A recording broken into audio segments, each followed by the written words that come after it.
প্রথম লক্ষ্য ছিল যে তারা কোটা ব্যবস্থার বিরুদ্ধে আন্দোলন করছে। তারা কোটা চায় না, বৈষম্য মুক্ত চাকরির সুযোগ চায়, আর কিছু না।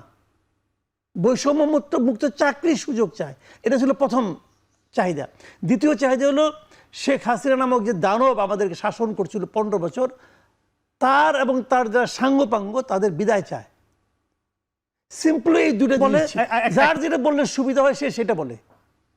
বিএনপির সুবিধা অনুযায়ী বলে আমরা এটা চাইছি, সাকিব ভাই ওনার সুবিধা অনুযায়ী বলে উনি কি চাইছেন, যার সুবিধা অনুযায়ী। কারণ সবারই তো আলাদা আলাদা রাজনীতি।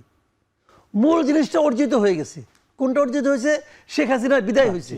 যে কেন আমরা এক থাকতে পারলাম না, কেন আমরা যার মতো কথা বলছি, এটাই স্বাভাবিক। কারণ তখন এক হয়েছিলাম একটা উদ্দেশ্যে, শেখ হাসিনাকে সরাইতে হবে। তখন সবার সামনে উনি ছিলেন ভিলেন, এখন প্রত্যেকে অন্যকে ভিলেন মনে করে। এখন যা কিছু ঘটতেছে ওইটা যার রাজনীতির কারণে, এবং আমাদের রাজনীতি যে কত ভয়ঙ্কর রাজনীতি এটা দেশের মানুষ এখন দেখতেছে। News Vision Digital Multimedia.